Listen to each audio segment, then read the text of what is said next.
Oh, you got an OP1 behind you too. We're gonna have a nice conversation. I'm looking forward to this. Yeah, it's over here. There you go. Got it ready to go. Sure. All right. So, first and foremost, how's your day going today? Accurate. It's a little bit up and down, to be honest. It's been kind of a stressful day, but I can't complain. Life's good. You know. Good. I totally think that that's awesome. Every day is not going to be amazing, but acknowledging the positive aspects of your life, what you do, you do something, we're going to get into this, of course, but you do something that you truly enjoy, as do I. For sure. And so it's important to sometimes just remember that and remind ourselves of that, on the bad days. Yeah, and I'm not necessarily saying I'm having a really bad day, but everything's just a little bit stressful today, and I've been doing a lot of different stuff. Yeah. And just sitting here with you feels like a good way to end this day. Oh, sure. Fantastic. And that's a great point because it's 9 or 8:30 or 9ish or something your time right now. So you had your day already, whereas mine is still in the midst of it. Oh. Very cool. Yeah.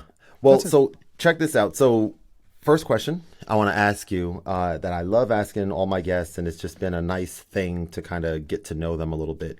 I want to know a little bit about what little Accurate was like growing up. What were you like as a kid growing up? Yeah, I actually did a little bit of research here, and I noticed that you asked that question to me. Yeah, nice. And I think it's a difficult one because, when I was little, I found music and my interest in making music kind of at a young age.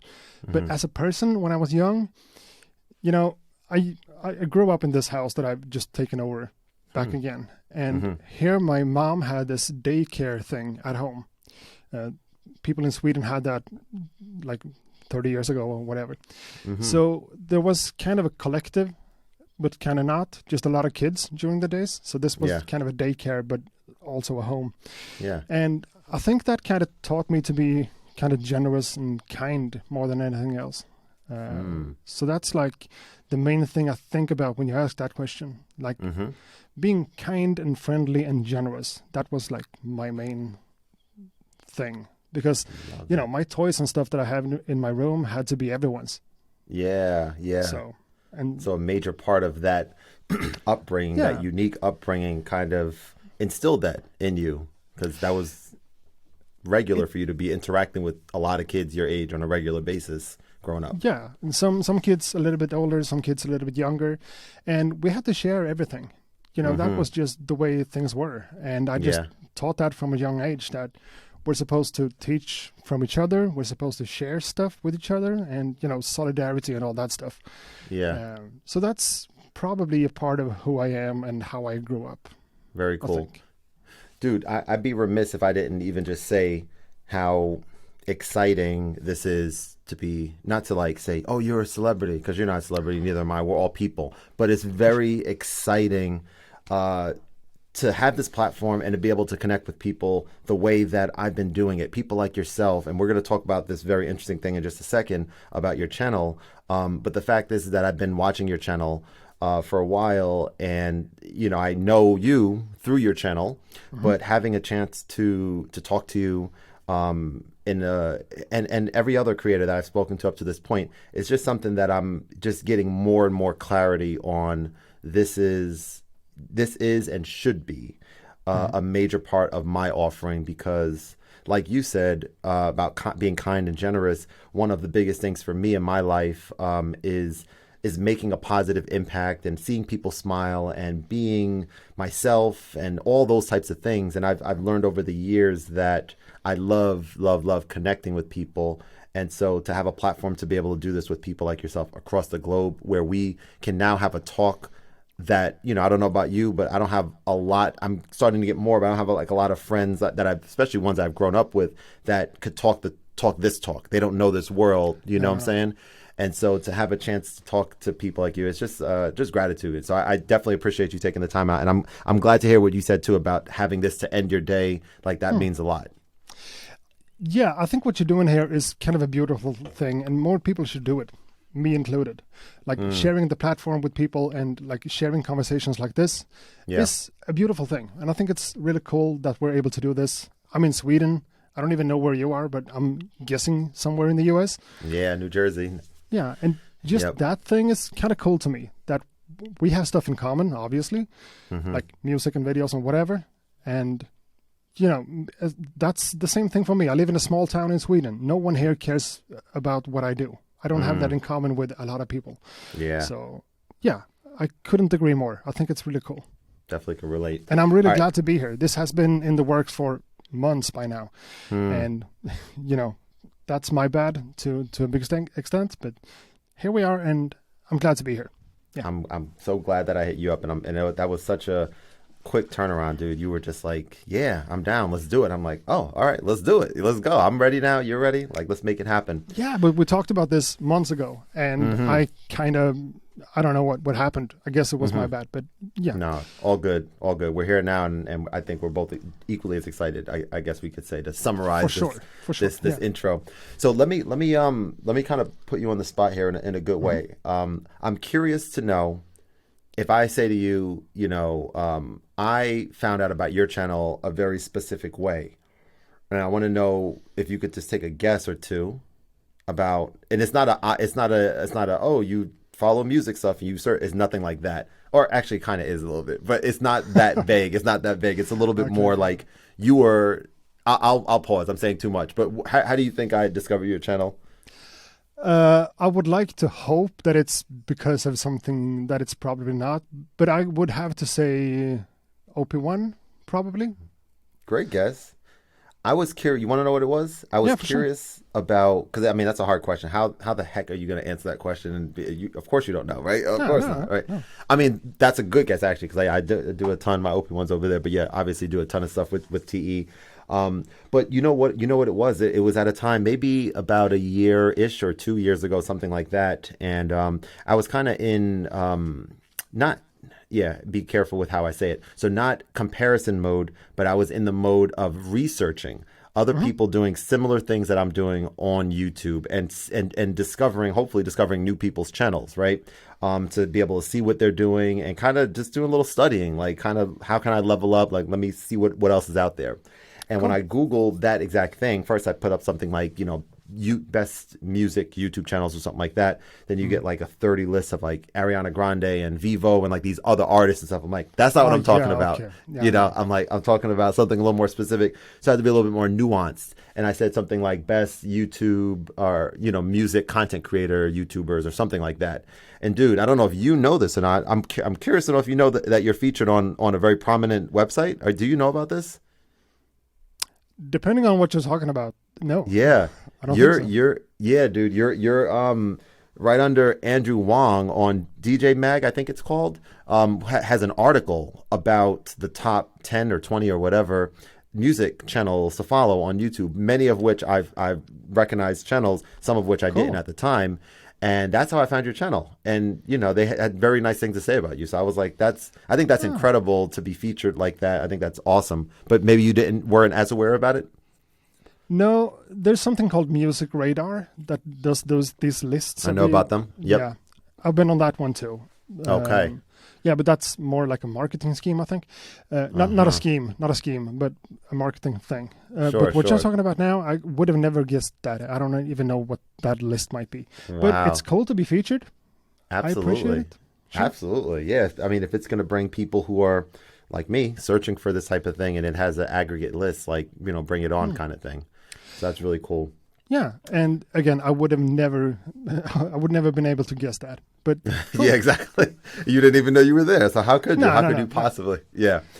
So being a music content creator, so I wanted to kind of talk through this a little bit. Like, maybe we'll start off with where you started or when you started your channel. Like, what was that process like? When was it? And kind of like, how did you get started? What made you think that this is an avenue that you wanted to take? Yeah, I've gotten similar questions to that before. And to me, I mean, this sounds corny, I guess, but I never had this moment where I kind of decided that this is what I'm going to go for. That never happened. It just transformed into being something. Yeah. But the first thing I did was this machinemasters.com, I think it's called. Machine tutorials or whatever. They had this beat making challenge kind of thing. And the only thing that stood apart for that one was that you had to make a video of you making a beat from a specific sample. Yeah. And I felt like, I'm not good of I'm not that good of a beat maker, so I can win a competition. But when you involve video, I should be able to do something like that. Okay. And we were like 10 people in the competition, and I won it. And then that video got a few thousand views, and then things just happened from there, slowly but steadily. Yeah. And starting to working with companies like Native Instruments and Akai and whatever helps a lot, and makes things even more like, this is something I could do and go for. Yeah. But it all started with this little competition thing that I just felt like, I know my way around video a little bit. I could do something. And this is years ago. I'm talking like 6, 7, 8 years ago. Mm-hmm. Okay. So, wow. And it's been an ongoing thing ever since then. Yeah. So when you think about, I'm looking, behind you, I always love being able to like check the gear. Like that's very, very cool to me. I want to know, like, not an easy question, but I want to be like thoughtful with how I word it. Like if you think about sort of your go-to, or some of, if you have one or maybe several, like your favorite sort of ways of making music, do you have like a specific way or ways, whether it's with one of the things that's in the background here or elsewhere, that like you just kind of gravitate to, it just kind of speaks to you? Well, I've been making music for, I don't even know how long, years and years and years, and started with computers and like, cracked pieces of software and stuff like that. Yeah, sure. And then stuff happened. And the first like real piece of kit I got was Machine Mark 1 when that first came out. Yeah. So I've been working on Machine ever since the first day it came. Wow. So like, if you're asking about my workflow and where I feel the most comfortable, I guess that's Machine.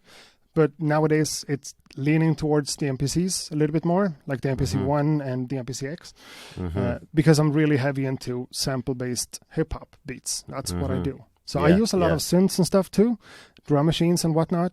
But like my main piece of kit is probably Machine, but on the day-to-day basis now, one of the MPCs for sure. Yeah. Very cool. Okay. So, and sorry to interrupt you, but please. That's also a part of this YouTube thing, because I could make and I could enjoy making music on anything, but working on something in hardware just becomes a more fun and more entertaining video, I guess. Yeah. Me just working in Logic and clicking away with stuff and maybe a MIDI keyboard doesn't make much of a video, Yeah. And that's an awesome point. I think to that point, like I do a lot of stuff with mobile music, so a lot of stuff on my iPad and of course Teenage Engineering gear. And so it's interesting right now, actually specifically right now, you of course, or maybe I'm assuming you have heard, about Logic, of course, coming to iOS, and how that's a pretty significant piece of news that dropped a few weeks ago. Oh, yeah. And what's interesting about the world of iOS, where I've spent a lot of time and still do, is there's a lot of different ways of making music. You just mentioned hip hop, sample-based music. So have you heard of Koala Sampler before? Oh, yeah, for sure. About that? Yeah. So that's like an amazing, incredibly inexpensive, but super powerful, as you know. So I spend a lot of time with that from a sample base. But then there's an app that's, I would say, very much lesser, and I think I'm a little bit hot here. 1 second. Boom. Yeah, but you're talking about Korg Gadget, right? Yeah, you know about it. You did your research. I've seen your channel. So okay, so you know about it. Yeah. There you go. So it's where I love making music, right? It's where I feel the most home from a DAW-based perspective. And there's been times when you mentioned, being a content creator and musician / producer. It's like, all right, well, do I want to plant my flag on this app, even though like they're one of, if not, I think they're the only app, coincidentally, my favorite way to make music, but they're the only app where like I just can't get in touch with anyone who works on the app or anything. I haven't cracked that code yet. I would love to be able to have that conversation, but pretty much every other app where I'm still like half in, half out, like I have great relationships with. But the point I'm trying to make though is that I think now I'm being more thoughtful with regards to like thinking a little bit less about oh, Logic is here. I need to learn this and need to force myself to work through this workflow for the community versus just having fun and just being like, you know what? Like Core Gadget just dropped their update that, it's a minor one, but it's major for me. One of their audio gadgets just wasn't working for some reason. Like you couldn't, it was like very, just a lot of feedback and it was unusable essentially. And it was very frustrating for a while. So I was doing a lot of MIDI based stuff on there, but I saw an update. It was like, fixed bug with Zurich is the name of this audio gadget. I was like, oh my God, like they're actually still working on this. Awesome. I was in a cafe doing some work, downloaded it, connected my microphone to it. And I was like, okay, like this is cool, near complete now, for me. And so just kind of leaning into that a little bit is something important for me to kind of have that awareness of, Yeah. And it's funny that you mention all this because I'm right now working on a video for my channel that's going to be a little bit different, more like cinematic or documentary style or whatever. Very Talking cool. about the iPad as a tool for beat making because Very cool. I have Gadget, I've used Beatmaker 3 and GarageBand and all that stuff, but I just never gravitate towards using it for my actual production. It just doesn't happen. Playing around with it, just creating small ideas, sure, but making real beats on it, it's just something about the interface that doesn't apply to me and somehow appeal to me, sorry. Like hardware synths and samplers and stuff that you can actually grab and twist and, Yeah. that's more my style of things. But I love Apple, and I'm a huge Apple fanboy with Apple computers, iPhones, iPads, all over the house. The whole nine. Yeah, but I just never really gravitate towards using the iPad for beat making. So it's cool to hear that someone actually uses Core Gadget, because that's one of the ones that I found was a lot of fun to use. Yeah. A little bit limiting somehow. Yeah. Feels like it's, but everything can't be perfect. And I'm really excited to check out Logic for the iPad too. But unfortunately, the one thing I have in front of me, Push 3 from Ableton, dropped the same day. I know. How crazy was that, right? Waking up in the morning, seeing, I don't know if you knew, I'm assuming you were in the know. I was completely shocked. And I was like, yo. And I think that thing, dude, so Ableton is the first DAW that I've ever used, right? Many years ago, maybe 6 or something like that, Ableton 6, when I was like 16, 15 years old. And I kind of, went very much away from the traditional way of making music, sitting in front of a computer, keyboard and mouse and stuff, just because it didn't feel right for me, similar to how iPad doesn't feel right for you. It's like, something else just kind of speaks to me better. And so I kind of been going that route. But I will say that dude, owning a Push 2 at a time when I first started getting back into music several years ago, and I had a Push 2 when I was just trying to figure things out, and I made some incredible music with that and had a blast using it. Ended up, returning it. Or actually, I sold it. I ended up selling it because, past the 30 days, I had it for like a year, to go a different route, right? To explore teenage engineering, more mobile, all this stuff.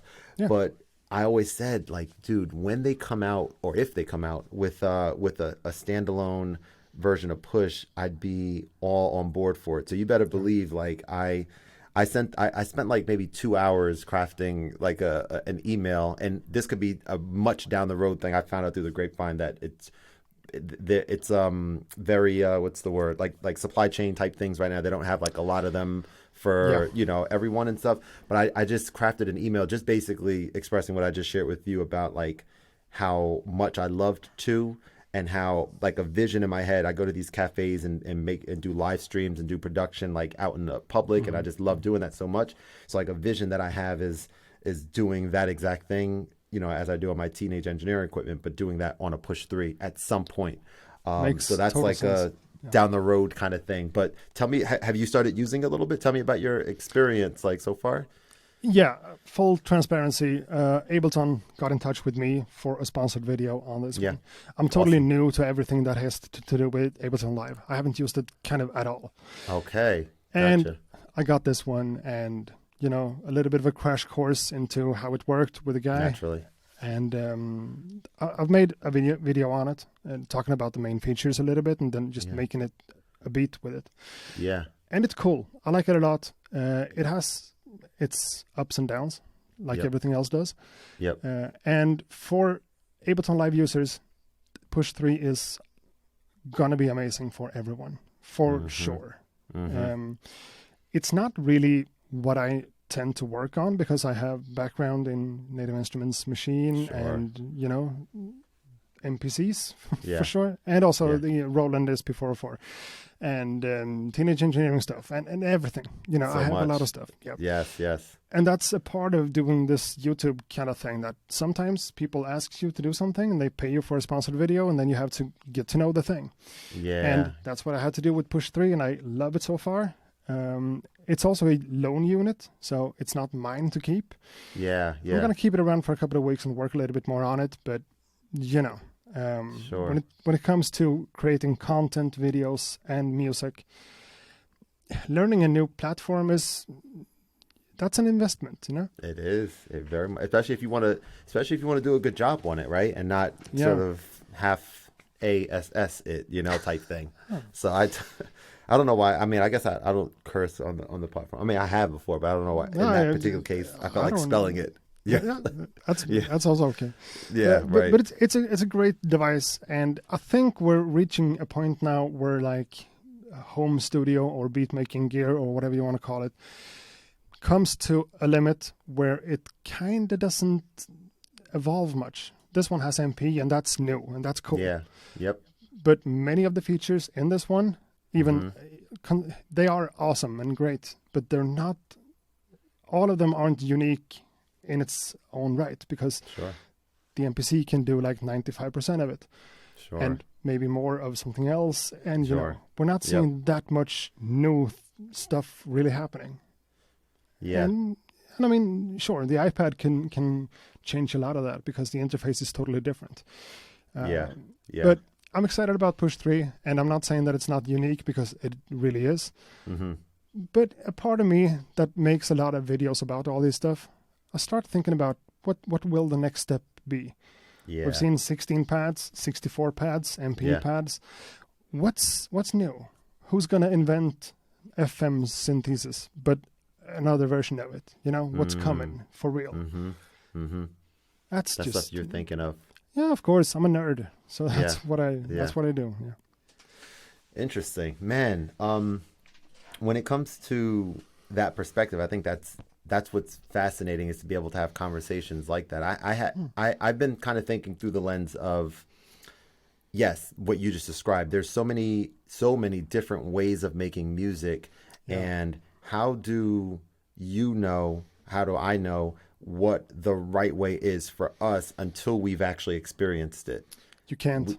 We can't know that. No. I can't listen to your review on one of your pieces of gear that you're passionate about, just like someone like people. I'm sure people have watched a Core Gadget video of mine, and there's one that I talk about, like the things that I love most about it, and I talk about the vertical workflow, like that speaks to me, versus horizontal timeline, which is traditional, you know, what most people like using. Yeah. But me, like, even with Ableton, like using only session view, I never used arrangement view, which is, you know, the horizontal view there. And but those same things that I love about Core Gadget, many other people are like, yeah, this app is terrible because why doesn't it have the traditional, like, of course 90% of, I'm just throwing numbers out, but a high percentage of people prefer making and are used to making music that way. So it just depends on the individual, you know, very much so. It really does. And being someone like me, I'm getting a lot of questions everywhere online about what type of gear to get. What's the best sampler? What's the best thing? And there's never a real concrete answer to that, because there's nothing. That's what I'm trying to say. They all are kind of similar. They all have their own workflows and their own small bits and pieces. But when it all comes down to it, if you spend enough time on the MPC, you can make great music on that one, or Core Gadget, or Ableton Push, or Machine, or you know, the tool itself is not that.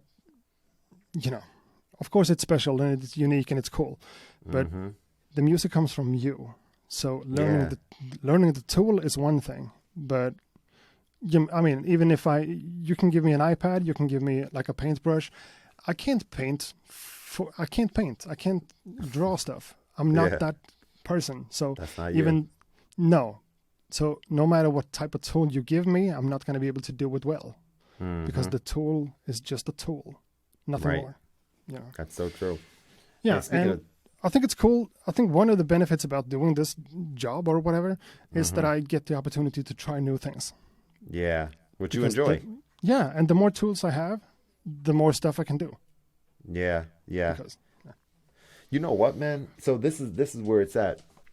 Like I remember one time having a thought of like if/when, and more so if. I'm sorry, more so when. Like when I reach the point with my channel, with my community, that brands see value in potentially reaching out or responding to me reaching out, and seeing that collaborative thing as being mutually beneficial, and maybe getting my hands on some gear that I otherwise wouldn't either be able to or be willing to pay the money for and stuff, but I make content, all that stuff. I thought that was going to be like the holy grail for me. Like, okay, once I reach there, then it's a wrap for the rest of the YouTube community. Like my channel's gonna like, and so dude, I had a company reach out. Zounds is a music retailer, which I'm sure you've heard of, or maybe you have, I'm not sure, but they're like Sweetwater, like they're that company reached out to me, and the awesome folks over there, they got checked out my channel, and just they have this program where they're, I guess, sort of empowering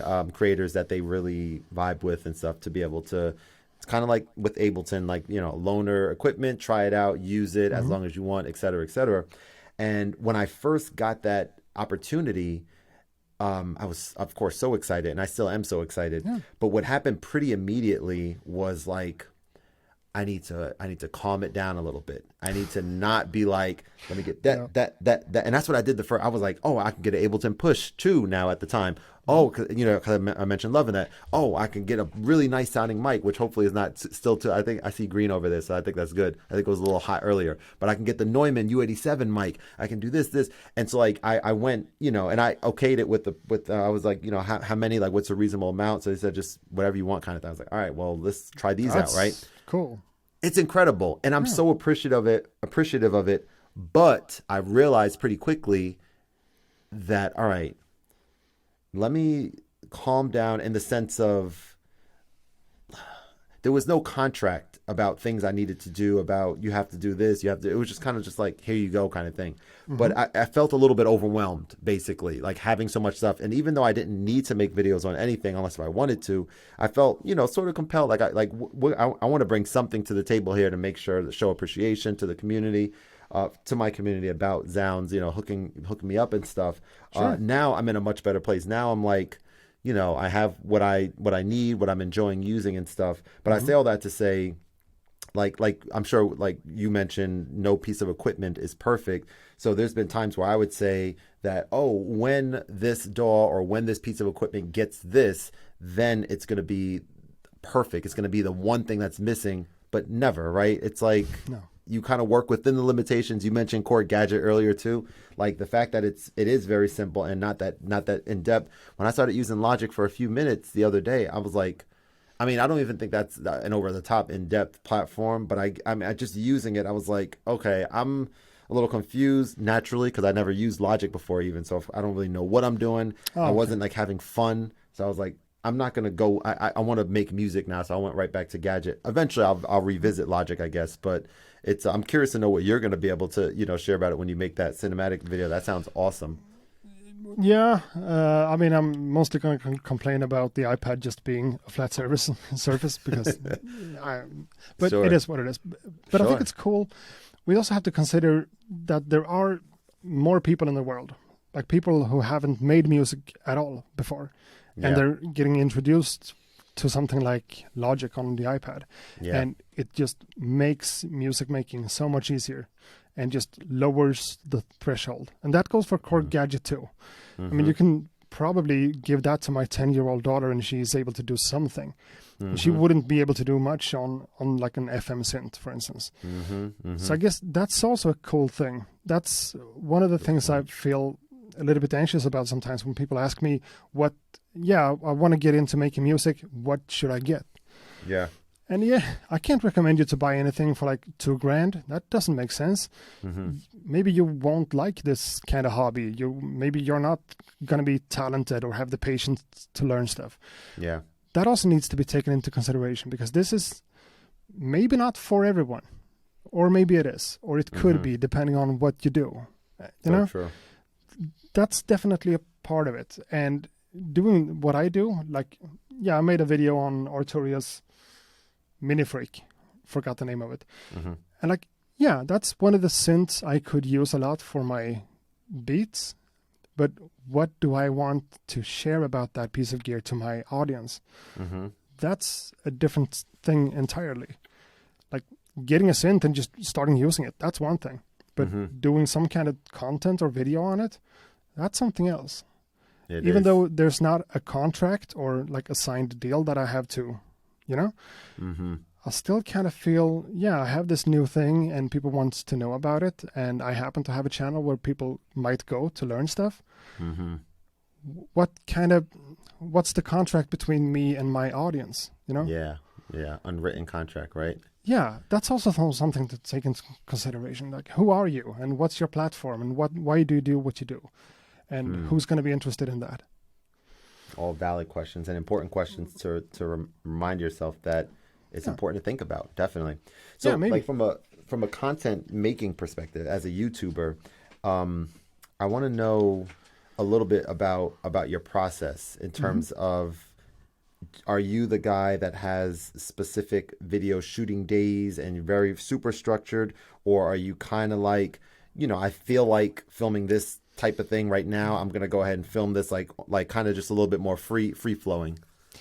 Totally depends on the project. Okay. Because, I mean, sponsored projects, like Akai drops the new MPC X SE. Even though it's not like totally said, I want to make a video for the release date. That's what I want. Yeah. That's not in the contract. That's not a signed deal we have. Okay. But if it drops a certain day and they're going to do all the marketing stuff on their website and whatever, I want to be there. I want to have my video out on the same day. Totally. In that case, I have to count my days backwards and calculate stuff and do a little bit of planning. That just has to be done. Or even if it's sponsored and paid for, and it's written in the contract that it has to be released on a certain day, then I have to do that. But what I want to do, really, like the passion projects and the videos I do that's not necessarily sponsored or whatever, I don't plan much. I basically just make something. I spend a little time to thinking about what the angle's going to be. Am I going to use a sample? What kind of sample? Maybe look that up in beforehand. But it all depends on the project. I make so much different stuff. So sometimes I just turn on the camera and just go. Sometimes I need to plan stuff. Because, if you're releasing a synth and I'm covering it on the channel and I say that it has 64 oscillators and it has 2, I don't want to be that guy. So you have to do a little bit of research and you have to make stuff that's accurate, Yes, he said it. Okay. That makes sense. It all depends on how much work there is to do and how much passion there is to put into it. Because I try to balance those two factors somehow. Yeah. I'm not sure if that makes sense, but yeah. No, it totally makes sense. And I mean, that it's a very accurate way of putting that sort of, that one was a little forced. Because I was going to say it's a very logic, but I mean, we were talking about logic earlier too. Sure. Very logical approach. You know what I'm saying? Like, the passion stuff, like, I would imagine, I do imagine, because I experience it as well, and I'm sure others would kind of appreciate, like, the video is a passion project video that's not contractual, that you're just, making yourself for your community. That's probably going to be a better video if it's shot on a day where you're feeling passionate about the project, about the product, about, feeling energetic or whatever, versus if it's like, oh, it's Monday, it's my video shooting day, and maybe you're having not the best day. Maybe it's a stressful weekend or whatever, but I have to film in this particular, segment. I've been there both ways, and I know that I've done some, research and stuff, and a lot of people do share. That's why I'm careful with what I take in, from listening to people. I listen to it, but whether or not I agree with it, I have to kind of like see if it's right for me. But the whole idea of having that level of structure just in general doesn't really resonate with me from my channel perspective. But now that I'm starting to turn a corner and starting to have sponsored opportunities and stuff, I'm sort of thinking through, like, I need to have a better system for these 3 or 4 videos that need to go out because they're paid. And what you just described, makes a lot of sense to say, hey, you can do both of those, Yeah, and since everything I do starts and probably kind of ends with passion for technology and for music. Yeah. I constantly need to remind myself, like, asking myself the question, am I having fun here? Yeah. Because if the answer to that question is no, too many consecutive weeks, I'm burning out. It just doesn't work. I'm really, really sensitive. So I can do projects that are not necessarily super fun, but then I have to make something else that's just fun. And if I just think about the algorithms and the view counts and stuff, that becomes a job that's more work and less fun. And I need to find a balance. If I never do stuff that's just coming from the heart, that's just passion, then I'm just going to turn off my channel completely. So I need to,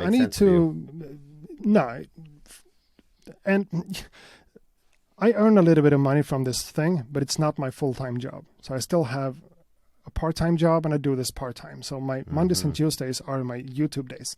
And now I'm starting to realize that, just trying Logic on the iPad for an entire day, that's also YouTube work, It's not making a video, but it's somehow not me being in my office on my day job on the other one. It's still me working for myself and doing this stuff for the channel a few steps away, but still.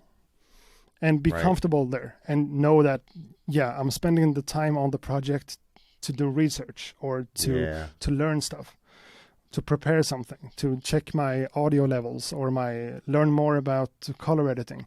All that stuff is YouTube work. Right. And that's okay. Absolutely.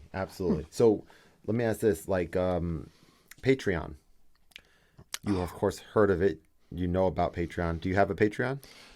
I do have a Patreon, and every single tier that I've set up says, this is nothing special, this is nothing special, this is nothing special. You can just donate money if you want, but I'm not going to do anything. Gotcha. Oh, I love that. That's cool.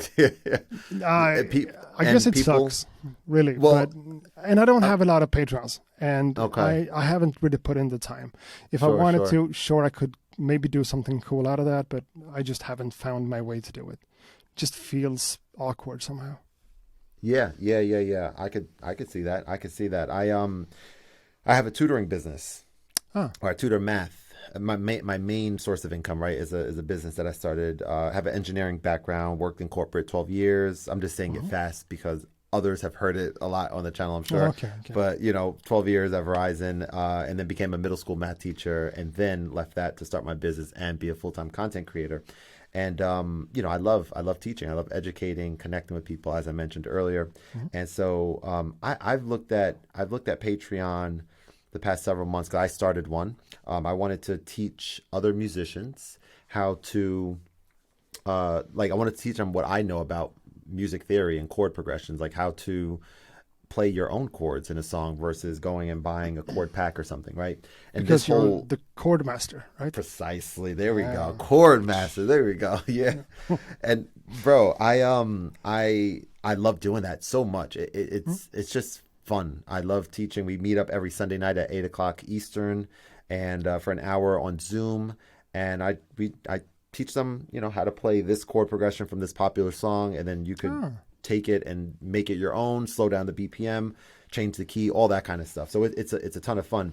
And so that is my Patreon right now, right? So my Patreon is a way for me to form a community that I can see people, right? Versus YouTube, you can form a community, but it's, they can see me, I can't see them kind of thing. And I do truly believe that I think in a year to two from right now, I think there's going to be two major, even earlier than that, but certainly rolling by that point, two major sort of avenues that I'm putting a lot of attention to. And one of them is my Patreon, because I believe that that is something that just makes sense as I slowly build the community, and for the reasons that I just described. And the other one is my newsletter, specifically talking through the lens of, you used the A word earlier, right? The algorithm that we all have to abide by on YouTube and on Instagram and all this stuff. Or not have to, but a lot of us do, and all that kind of stuff. But for me, it's really cool. Like I'll give you an example, right? So I've been doing these. This is, I don't know what episode number this is going to be, but I mean about 110, 120 of these, and running, right? So I have a lot of these. Yeah, man, and I love it. As I mentioned earlier, this is just so cool that people are going to get a chance to see us just meet two people meeting for the first time, connecting on something that's a common interest, right? And so for me, having this newsletter that I've built where it's like, okay, it's called All the Things. It's on this platform called Substack, which started implementing little things into their app that are, I guess, somewhat akin to social media, like sharing thoughts, like notes instead of tweets, for example. But it's nothing to do with, no algorithm on there. It's just about emails, email type things, or people that follow you kind of thing. So there's like no paid ads, none of that kind of stuff on there. Cool. And for me, what's really cool about it is, okay, I started building a community of people who I've either met or met me through my content, to people that are my aunt that lives down south, and everyone in between. Some of which are interested in my music stuff, some of which are interested in updates about my daughter, my 13-month-old daughter, and Kayla, and all kind of things, right? That's hence the name, All the Things. And it's a place for me to be able to just share, like a journal. And if you are subscribed, you subscribe for a reason. Like, read it, enjoy it. Hopefully you guys are inspired by it, or whatever emotion that this particular episode or newsletter is supposed to invoke.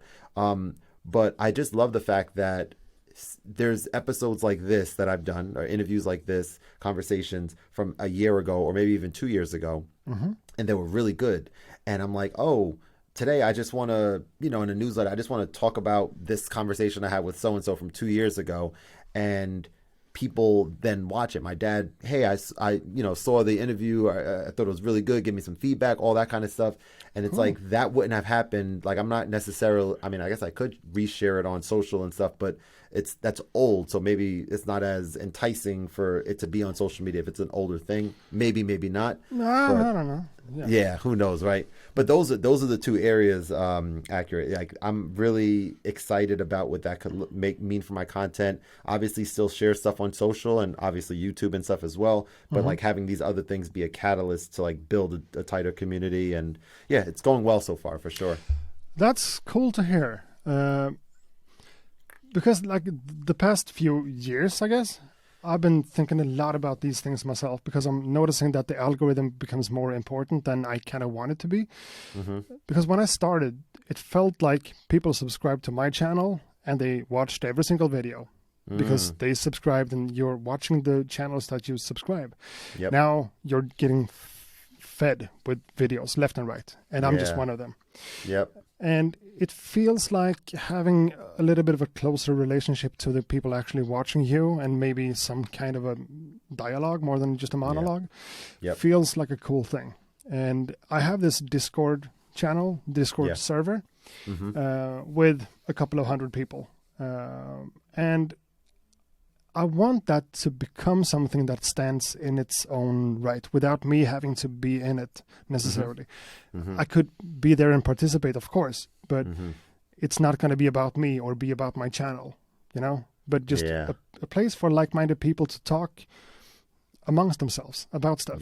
I'm not the only one that can answer questions about something on the NPC. Someone else can do that, and they can, and to me that feels kind of cool, but I'm struggling finding a good way to do something like this. And the way you do it it sounds cool. It sounds great, actually. But I also have issues with time management, because I don't have too much time for stuff. And you said you have a daughter. I have a daughter. Family man, father, Oh, yeah. I have a 10-year-old daughter, and I have this part-time job, and I'm doing this. And doing this, I mean, what you see on YouTube is just like the surface level of it. everything that goes into learning a new piece of gear, to covering it on the channel, making the video, editing the video, uploading it, thumbnails, all the hustle. Definitely. It's a lot of work with everything. Are there areas, of course there are, or I should say, what areas of being a YouTuber do you not enjoy nearly as much as the stuff that you do enjoy? And are those areas that you can see yourself potentially down the road having someone do this stuff for you, like paying someone or bringing someone on board as an intern or something like that? No, nothing. I pay a guy to do my finances, to do all the invoicing and all the stuff. Gotcha. Not just because I don't enjoy it, but I'm a little bit afraid to do mistakes. Sure. It's scary stuff. Yeah. So I got a person for that, but that's for my entire, the company structure. I try to do more than just YouTubing. But everything that has to do with the creative work, like the music, the editing, the planning, whatever, that needs to be just me. Wow. Yeah, accurate like that. That's where the name comes from. I need things to be a certain specific way. And sure, I could do something together with someone, but then it's a collaborative thing. Just hiring someone to edit my videos, that would never happen. I need to own everything I do myself. Wow. That's what's fascinating. Part. No, I love that response, because I mean, I've had another guest on who's his name is Frank Tedesco, amazing pianist and live streamer and YouTuber. He does a lot of stuff on this platform called Omegle, where it's like I don't know if you've heard of it. Maybe you have. Some orange logo comes to mind. Yeah. Random people you can chat with, essentially. That's the one. That's the one. Okay. And he's out of this world talented from a piano perspective, and people join and they put requests in. Some songs he's heard of, some he hasn't. He'll listen to it and play it for them right there, and they're completely shocked. Him and I had a really nice conversation not too long ago about what the process looked like for him to bring someone on board to do editing. And what's fascinating to me is I've thought I do have specific areas from editing certain videos to certainly doing timestamps on these longer videos, which are important in chapter markers, to doing thumbnails.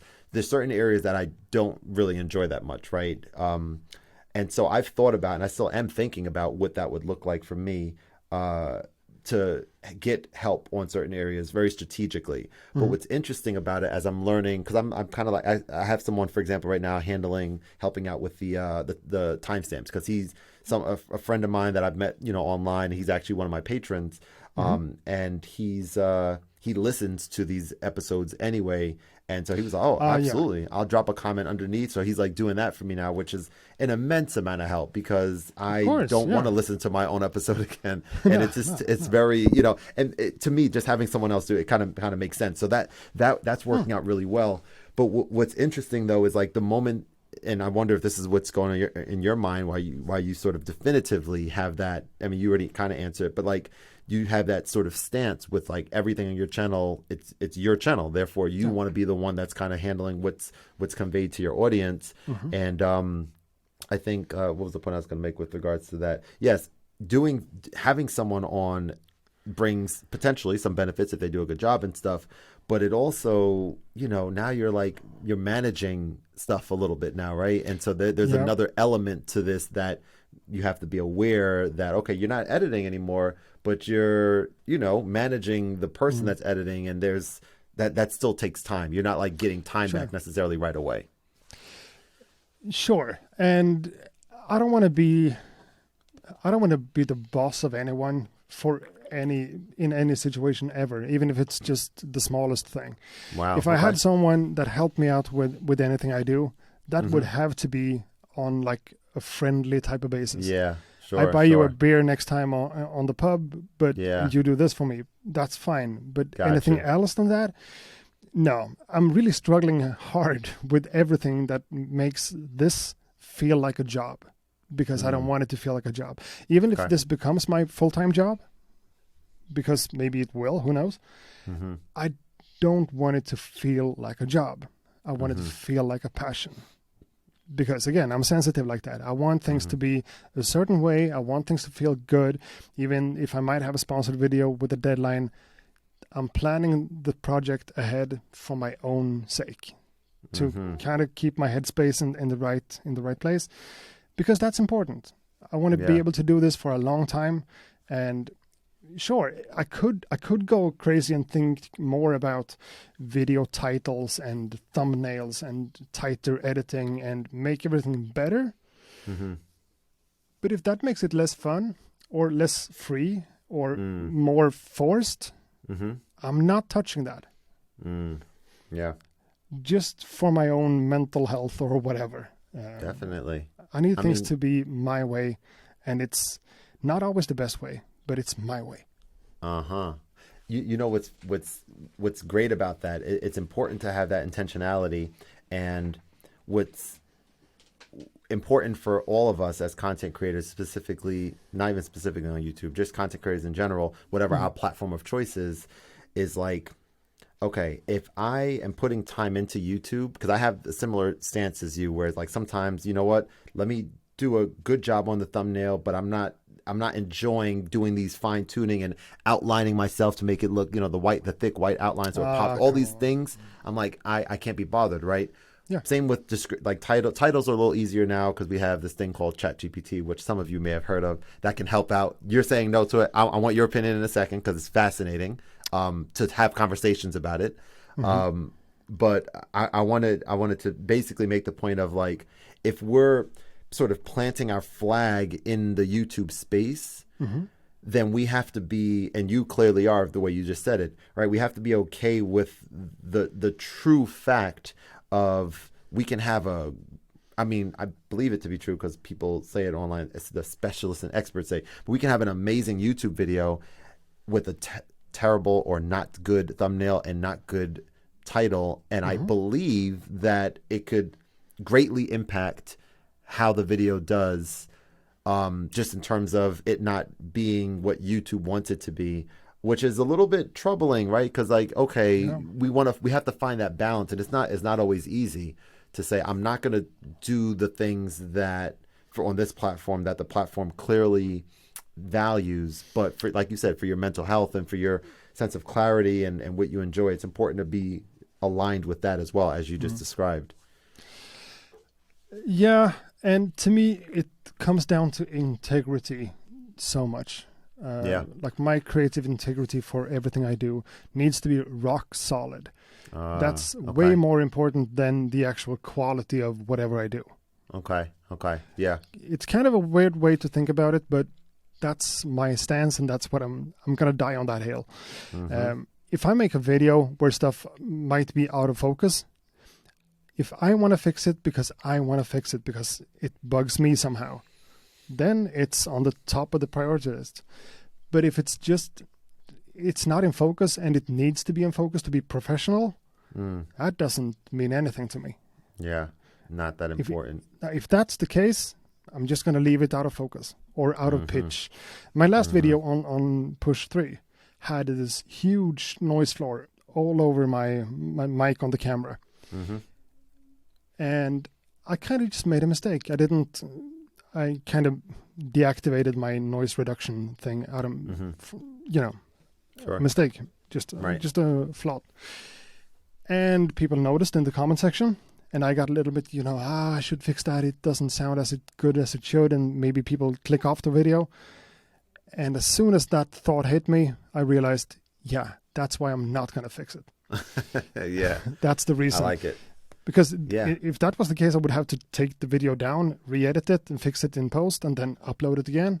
And that would not be fun at all. That would not be fun. No. The opposite of fun. Yes. No. So in that case, sure, watch another of my videos, and you can hear that I understand what a noise floor is, and everything doesn't sound like that all the time. Yeah, but for that single video, it's not going to be perfect. Will it somewhat hinder the performance of the video? Maybe. Maybe. Do I want to bother myself with that thought? No. I want to move on to the next one. Yeah, that makes sense. Yeah, because I'm already really meticulous about stuff I do. I'm somewhat of a perfectionist. So if it slips if I don't fix it, I'm a perfectionist, and if something just slips by me, that means that's okay. Because I'm working on a pretty high standard to my own way of thinking. Yeah, yeah. And if something is not perfect, that's a part of the process. Gotcha. Done is better than perfect, and sometimes things just suck, and that's fine. I've definitely heard that before. Yes, exactly. And that also allows me to do stuff that's not necessarily for the algorithm or the best for my channel, and still be really happy about it. I made videos talking about my health conditions that I had a few years ago. Wow. Not great videos, not great content, still performed somewhat decently, but my audience got to know me and the struggle I went through, and that meant more than the actual quality or the numbers. Yeah. So that's a win. That's a big win. Yeah. Building that relationship. All right, so I have a few more questions I'm going to ask you. We're going to talk a little bit about teenage engineering. Okay. We're going to talk a little bit about what are some things. Actually, I'm not going to just say all the questions because I want to kind of ask you one. Take one at a time. That's fine. Exactly. But what I just noticed, we gotta do something. We're basically wearing the same outfits today, bro. We have black t-shirts on and green hats, right? Yeah, look at that. Oh, that makes sense. Yeah. I have my glasses here. So for the rest of this, I'm gonna basically be you. I'm gonna turn my lighting down a little bit. Oh yeah, there we go. So that's like we're like the same person. Exactly. That's the perfect match. Yeah, that's pretty. This is pretty, yeah, exactly. Is there any way that you have any like props or anything anywhere in the house, or real quick you can just like something? Could we do? Okay. I'm not gonna make a beard. No, it's not gonna happen. It's just not gonna happen. You'll have one grown for the next time that I have you on an episode. That's what will happen. I can't. This is all the facial hair I have. I can't. I've tried. That's it. You got the mustache is on point though, bro. That's good stuff right there. Yeah. Thank you. But having a beard would be a dream of mine, but I just can't. Just can't happen. You know what? Everyone can. I mean, it is what it is, right? It is what it is. Yeah. Absolutely. All right, so let's talk a little TE now. So I see you have the OP1 there, and I wanted to know, is the OP1, the original OP1, your first TE device and only TE device, or what do you use from them? Talk to me about your experience with their equipment. I got the OP1. This is the first original batch. I got that used from a guy in Denmark selling it on a site in Norway, and I'm in Sweden. So, yeah. Wow. Yeah. I got it kind of cheap before the big hype went super crazy because, I mean, it's, 10, 11, 12 years old. Yeah. And I've used it a lot, and I do love it. I do. And I also have some of the small ones, the pocket operators, right? Sure. Yep. I think I have a couple of those. And I also bought the OPZ when that came out. I had it for a couple of months and then sold it. Because I felt like it didn't do much that the OP1 couldn't. Oh, I disagree so much. I know. And I know that I'm wrong, but that's just how I felt at the time. For sure. Yeah. I got you. Because one of the problems about being someone like me is that you have a lot of overlap in your gear. Yes, definitely. And it felt like the synths I had at that time and the OP1, the OPC kind of didn't offer anything special. Gotcha. And I'm wrong, but that's just how I felt. I got it. I got you. Yeah. Well, so before I address that sentiment, your OP1, do you use it mostly as a thing that generates sounds, like a synthesizer, essentially, and you're sending it into other stuff? Or do you actually use a tape and like build stuff on the actual tape on the OP1, or a little bit of both? The way my entire setup is routed, I can use it however I want. Sometimes just as a synth. But if I want to think about the OP1 as a device in its own, I love the tape recorder. And I use that a lot for just creating loops. Yeah. So I guess my answer would be more that than just a sound creating device, because I have a lot of them. But the tape thing makes it special. Do you bring it out the studio sometimes because of its portability? Yep, happens. Quite often? Yeah. That's cool. Yeah.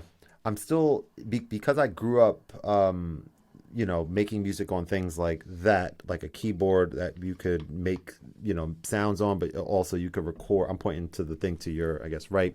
But, like my Roland Phantom, which is behind me there. Yeah, I had to take it down because I'm getting a new stand for it soon. But making music that type of way, sequencing sounds, like that's hence Chord Gadget, the whole conversation earlier. Yep. That's my bread and butter. And that's why the Z spoke to me so much immediately when I bought mine. That was my first TE piece of equipment that I've ever owned when it first came out in 2018. So that's why I bought it with my own money and learned it from Cuckoo's, one of his videos. I remember I was on a treadmill or something at the gym before it even came in, like the day it was coming in. I watched this hour-long, mega tutorial from his channel. Yeah, those videos are so good.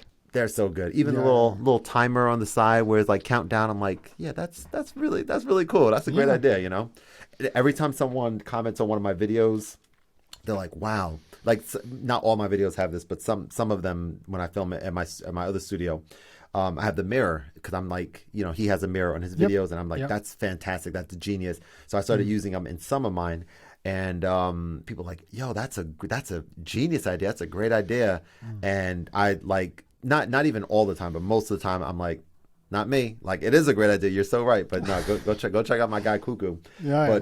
But the Z spoke to me so much, and I kind of fell off for a while. I made some great stuff with it, and then got my hands on other equipment as I mentioned earlier, and then of course the OP1 Field. So I kind of like the OPZ wasn't the sexy piece of equipment that I currently have compared to what else I have. So I kind of prioritized, learning new stuff and making content with the new stuff, and it was all good.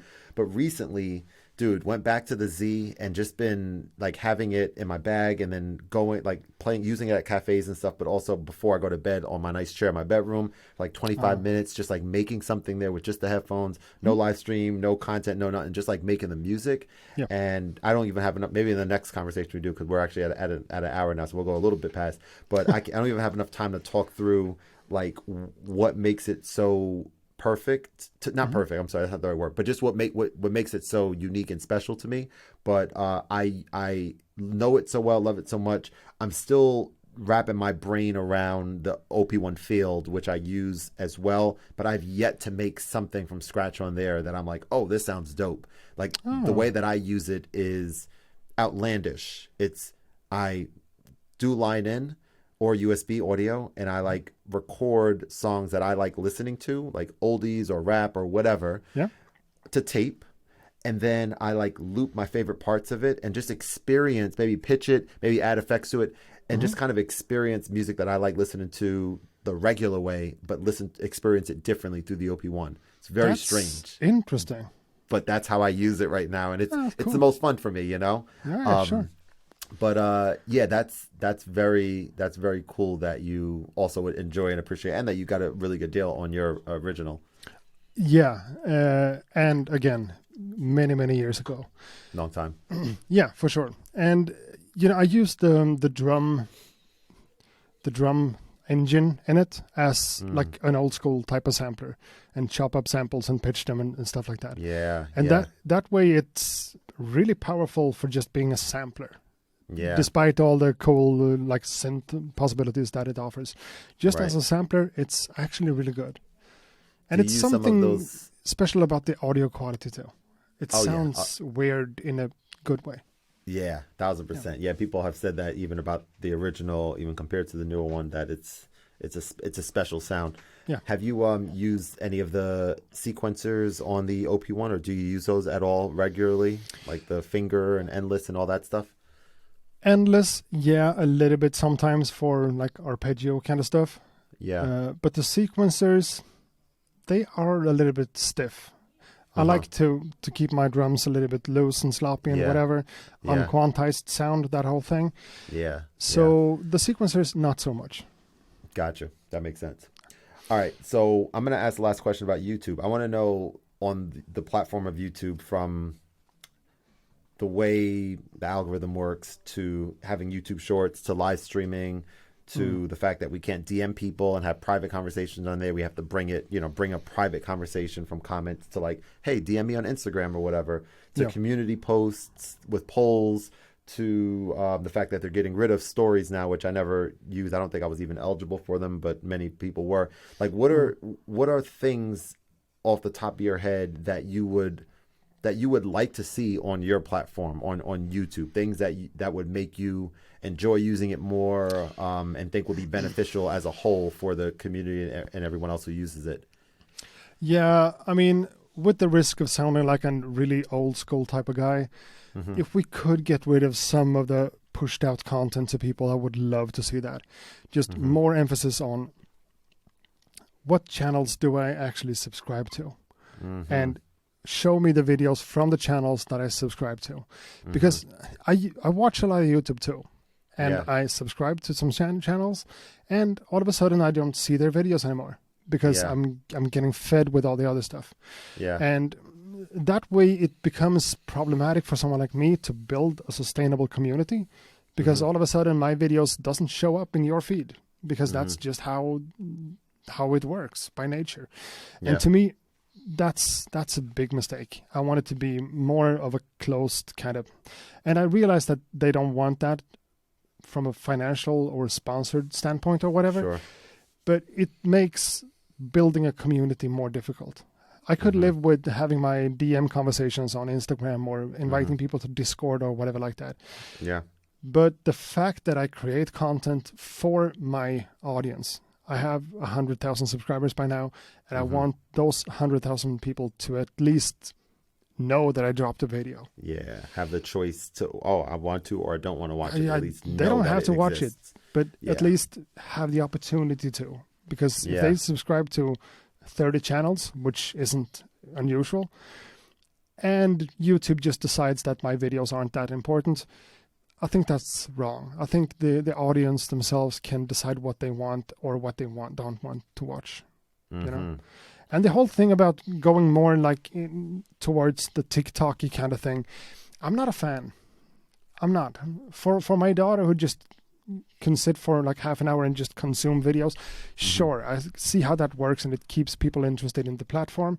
But I don't care about the platform. I want people to be interested in my channel because that's what they subscribe to. Some freaking guy in Sweden who's talking about music gear. If that's what you want to see, I want YouTube to show you that because you've made that choice.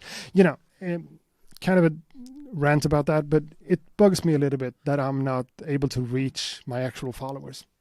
Well, you know what? As you were saying that just now, I think the point that you made about understanding why they do it, like, more and more of us as content creators and as content consumers, I think are starting to realize what you just said, right? The goals of all these platforms are to keep us on there as long as humanly possible because it means more money.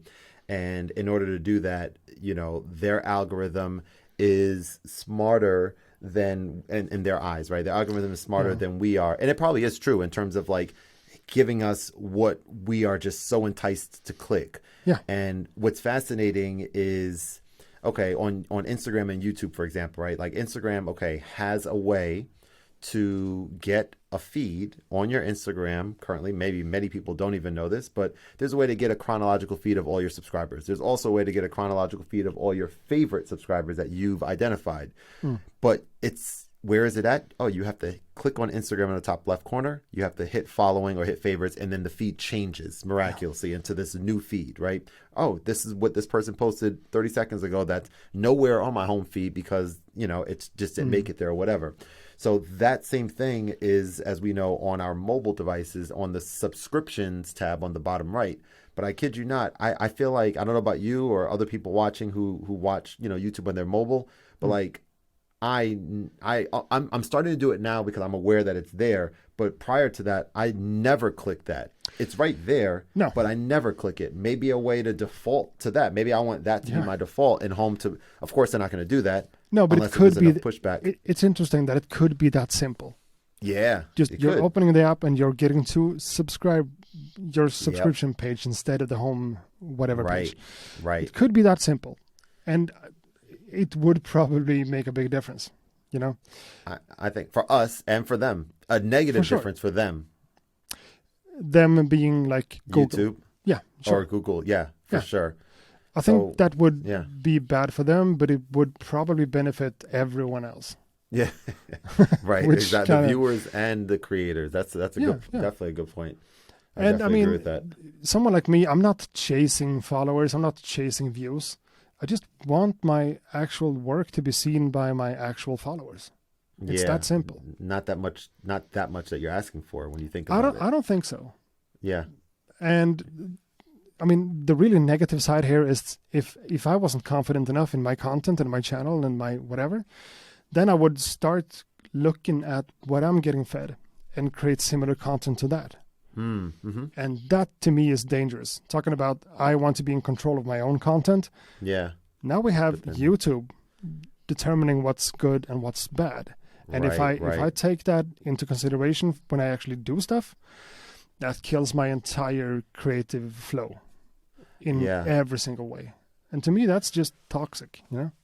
Yeah, something about what we talked about earlier. Hopefully, this is like an encouragement for both of us. Like I know I told you about the newsletter that I was doing weekly, but now it turned into one that I do every so often. That I'm still weighing the options of if it makes sense to have a certain cadence or do it when I feel inspired to type. I'm still figuring that piece out. But your Discord that you have, right? Basically, kind of saying if we spend time, making sure that we build this community that is not algorithm based, then it allows us to have some more control of, reaching at, like, if your Discord, continues to grow, you share it, occasionally on your videos and this and that, people become aware of it, and it's easy for them to engage in that community and subscribe to it, or join it rather, the right verbiage, right? Then Sure. it turns into something where you could really, you could say, hey, I just dropped this. And I see people do it all the time on Twitch. When I was interviewing a lot of people on Twitch, like, hey guys, I just dropped, I'm about to go live now, or just dropped this new video, show it some love, or check it out when you get a sec, or whatever. And it's like giving a little kickstart to YouTube to say, oh, a lot of people watch this. But then again, now it's like when we're on the platform, we're always going to have to like abide by what they encourage in order to be successful in it, kind of. Unfortunately, yeah. And my entire reasoning behind thinking about this is that I was used to something else different before. Before the algorithms, they have surely always been a thing. But when I started kind of growing my channel, it felt more like a small community of dedicated people. I saw people returning in the comments and videos after videos. Not that I became friends with them necessarily, but it felt like, I make videos for my subscribers, for this clique of people. Yep. Now, if you want to get into content creation, it feels like you can't care about your community. You have to care about the algorithm. Yeah. And to me, it's just less fun. Yeah. It's not that it's the thing that's going to take me off the platform. Not at all. I'm going to keep doing what I do. But I would just love to see that thing being improved a little bit. Yeah, that makes sense. In my way. But I don't know. I don't have all the answers. I don't work for YouTube or Google. Yeah. But I just want my people to come to me, Right. Yeah, I mean, the people that chose to subscribe to your channel, 100,000 chose to subscribe. So they weren't forced to. They chose to. Yeah, and it feels weird to have 100,000 subscribers and then dropping a video that I think is valuable and seeing like 3,000 views. Yeah, I'm not making that up, but I it doesn't feel right. Right. It doesn't. There's something to that, and I would say as the last piece here, that they're implementing something on YouTube that I think would leverage the power of the algorithm in a good way, potentially. And that is, if you visit my page right now, I have, my homepage set up. Many others have their set up with playlists to show what you want to highlight and stuff. I actually manually created a new here, start with this playlist, start with these videos type thing, little sprinkling of the different types of videos that I make. Obviously there's these types, and then there's the tutorial types, et cetera, et cetera. So that's just my way to, just give people a glimpse of who I am and what type of content they could expect on the channel. Sure. That being said, they are releasing a feature that is gonna be a for you that you could use on your own page. And what that means is if I wanted, instead of, I'm probably going to remove that playlist that I just created, New Hair Start with this playlist, and I'll integrate this for you banner or whatever it's called, like a shelf, I guess, right? So that'll be the first thing. And if you're checking my page out versus if my mom is checking my page out, the videos that I made on my channel are going to be different for you versus my mom. My mom is going to be served up videos from my channel that are maybe about Kayla, about parenting, about, interview stuff. You might be served up ones about the OP1 and maybe your own episode, et cetera, et cetera. So to me, as someone who's so interested in different things, and I toyed with, and I actually did experiment with the idea of having separate channels, that felt terrible. I was like, oh, you have to manage multiple channels, and I just hated it. And I had to backtrack it and then re-upload videos, and it was a bit of a nightmare because one of these, the guy Frank Tedesco that I mentioned, that joint had like 20,000 views, the interview with him, and by far it's my like highest viewed video interview video by far. Cool. But that's on the other channel that I had to sunset, and so I had to like, I was like, hey YouTube, can you guys like transfer I promise I'm the same person as Khordmaste Keys YouTube and the regular Khordmaster, but that's problematic. Yeah. It was, I had to kind of, bite the bullet there and kind of live with it. But I will say this: I have to give her. I actually have a tutoring in just a minute. Sure. I would love to at some point have you back on. I let my people know on here, like at some point in the next year or whatever makes sense, just to kind of touch base. Now that we got the